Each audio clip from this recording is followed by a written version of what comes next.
கர்த்தருடைய பரிசுத்த நாமம் மகிமைப்படுவதாக. Today's promise verse is taken from Exodus chapter 23 verse 25. I will take away sicknesses from among you. யாத்ராகமம் 23 அதிகாரம் 25 வசனம். வியாதியை உன்னிடத்திலிருந்து விலக்குவேன். Sicknesses has a way of entering our lives without warning, affecting our bodies, minds and even our faith. சில வியாதிகள் எச்சரிக்கையின்றி நமது வாழ்க்கையிலே நுழைந்து நமது உடல், மனம் மற்றும் நமது விசுவாசத்தையே பாதிக்கின்றது. இந்த நாளிலே தேவன் நமக்கு கொடுக்கின்ற நம்பிக்கையின் வாக்குத்தத்தத்தின் மூலமாக அவர் சொல்லுகிறார், வியாதியை உன்னிடத்திலிருந்து விலக்குவேன் என்று.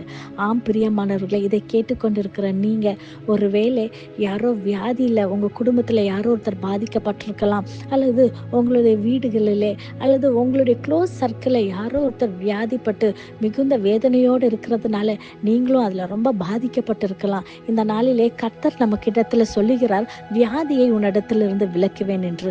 ஆம் பிரியமானவர்களே, நம் தேவனுக்கு அநேக நாமங்கள் உண்டு. அதுல ஒரு நாமம் யெகோவா ரஃபா என்று பார்க்கிறோம். அப்படி என்றால் காட் ஹீலர், நம்மளை சுகப்படுத்துகிற தேவன் அவர், நமக்கு ஜீவனை கொடுத்த தேவன் அவர். நமக்காக சிலுவையிலே அவர் காயங்களை ஏற்றுக்கொண்டார்.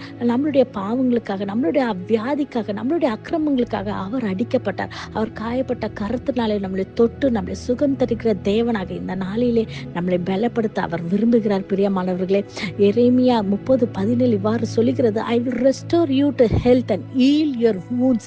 நம்மளுடைய எல்லா பலவீனங்களும், நம்மளுடைய எல்லா காயங்களும், என்னென்ன காரியங்கள் நம்ம சரீரத்துல பாதிக்கப்பட்டிருக்கிறதோ எல்லாவற்றிலிருந்து விடுதலை கொடுக்க கர்த்தர் வல்லவராக இருக்கிறார். இந்த நாளிலே இந்த வசனத்தை விசுவாசித்து நீங்கள் அவரை மாத்திர நம்பி இந்த வார்த்தைகளை கேட்டு நீங்கள் ஜெபிக்கும் பொழுது நிச்சயமாக எப்படிப்பட்ட வியாதியாக இருந்தாலும், எந்த விதமான பலவீனங்கள் உங்கள் சரீரத்திலேயோ தாக்கி இருக்கிறதோ, நீங்கள் ஜெபிக்கும் பொழுது நிச்சயமாகவே அவருடைய இரத்தத்தின் மூலமாக, கிறிஸ்து இயேசுவின் இரத்தம் இந்த நாளிலே உங்களை பூர்ணமாக சுகத்தை தர அவர் வல்லவராய் இருக்கிறார்.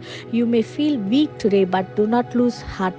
Place your trust in the Lord and He will take away sicknesses and fill your life with renewed strength and hope. நம் கண்களை மூடி ஜெபிப்போமா? நேசிக்கிற நல்ல தகப்பனே, இந்த காலை வேலைக்காய் நன்றி கர்த்தவே. அப்பா, நீர் கொடுத்த அந்த வாக்குத்தத்த வசனத்துக்காய் நன்றி செலுத்துகிறேன் கர்த்தவே.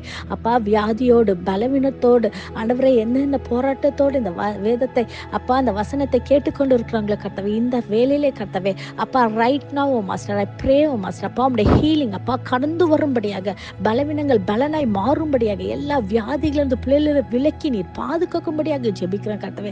இந்த நாளிலே கர்த்தவே, இந்த நேரமே கர்த்தவே, இந்த பிள்ளைகளை நீர் விடுவிக்கிறதுக்காக நன்றி செலுத்துகிறேன் கர்த்தவே. பலனை தாங்க, இயேசுவின் மூலம் ஜெபிக்கிறேன். ஜெபம் கேட்டபடியால் ஆமென். God bless you.